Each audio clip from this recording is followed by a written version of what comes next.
Brought to you by Biz Analyst by खाता book. रूस और यूक्रेन के बीच जंग जारी है और साथ ही साथ जो इंफॉर्मेशन वॉरफेयर है, जानकारी को लेकर जो अलग जंग चल रही है, वो भी लगातार एक हाथ पर जारी है। आपको बता दें कि रूस ने काफी गंभीर आरोप लगाए हैं यूक्रेन पर। उन्होंने कहा है कि यूक्रेन ने बायो वॉरफेयर की तरफ रुख किया है, यानी कि जैविक हथियार को लेकर वो अमेरिका की मदद से रिसर्च कर रहा है, यानी कि वो बायो वॉरफेयर या फिर जैव हथियार का इस जंग में इस्तेमाल कर सकता है। अब इसको लेकर रूस ने यूएनएससी में, सुरक्षा परिषद जो है संयुक्त राष्ट्र का, यूएनएससी सिक्योरिटी काउंसिल, उसकी एक मीटिंग बुलाई। शुक्रवार रात को ये मीटिंग हुई। क्या कुछ कहा है रूस ने और यूक्रेन ने अपनी बचाव में कहा है, साथ ही साथ भारत ने इसको लेकर क्या कुछ कहा है इस मीटिंग में, वो सब आपको इस वीडियो में बताएंगे। साथ ही ये भी बताएंगे कि आखिरकार बायो वॉरफेयर क्या होता है और जैव हथियार जो होते हैं वो दुनिया भर में किस तरह से यूज किए जाते हैं और कब कब कहां कहां यूज किए गए हैं।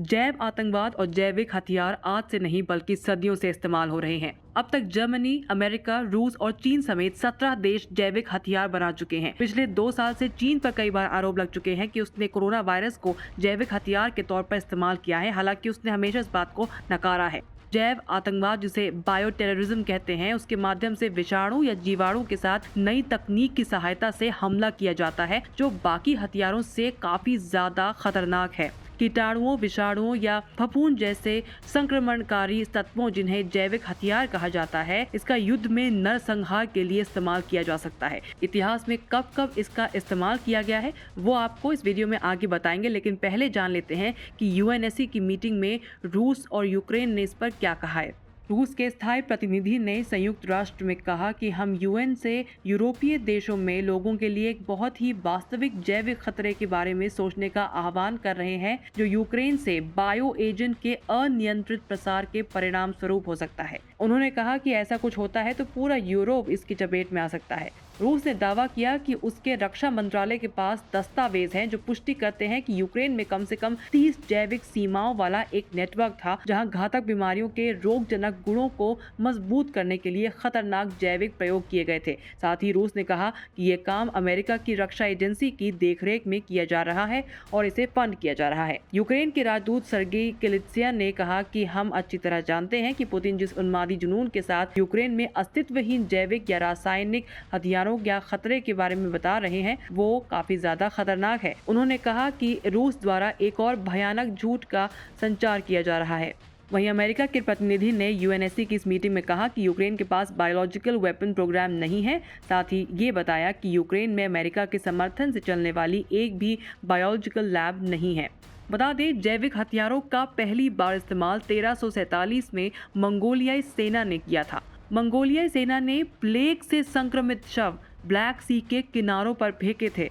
उस दौर में तेजी से संक्रमण फैलने के कारण ब्लैक डेथ महामारी फैली। नतीजा, 4 साल के अंदर यूरोप में 2.5 करोड़ लोगों की मौत हो गई। इसी तरह 1710 में स्वीडन सेना से लड़ रही रूसी फौज ने एस्टोनिया के तालीन में घेरकर उन पर प्लेग से संक्रमित शव फेंके थे। वहीं 1763 में ब्रिटिश सेना ने पिट्सबर्ग में डेलावेयर इंडियन को घेरकर चेचक वायरस से संक्रमित कंबल फेंके थे। यही नहीं, विश्व युद्ध में भी जैविक हथियारों का इस्तेमाल हो चुका है। पहले विश्व युद्ध में जर्मनी ने एंथ्रैक्स नाम जैविक हथियार का इस्तेमाल किया था। इसके लिए जर्मनी ने गुप्त योजना बनाकर दुश्मनों के घोड़ों और मवेशियों को संक्रमित किया। इस हथियार का इस्तेमाल जापान ने सोवियत के लिए किया। जापान ने टाइफॉइड के वायरस को सोवियत के जल स्रोतों में मिलाया और संक्रमण फैलाया। बता दें, इस मामले पर भारत ने भी यूएनएससी की मीटिंग में अपनी राय रखी। यूएन में भारत के स्थायी प्रतिनिधि टीएस तिरुमूर्ति ने कहा कि इस संदर्भ में हम जैविक और विषाक्त हथियार सम्मेलन को एक प्रमुख वैश्विक और गैर भेदभावपूर्ण निरस्त्रीकरण सम्मेलन के रूप में भारत द्वारा किए गए महत्व को रेखांकित करना चाहते हैं, जो जनसंहार के हथियारों की एक पूरी श्रेणी को प्रतिबंधित करता है। संयुक्त राष्ट्र में भारत के प्रतिनिधि ने आगे कहा कि जैविक और विषाक्त हथियार सम्मेलन के तहत सही भावना और दृष्टिकोण के साथ इसके प्रावधानों को लागू किया जाना चाहिए। न्यूज़ तक ब्यूरो।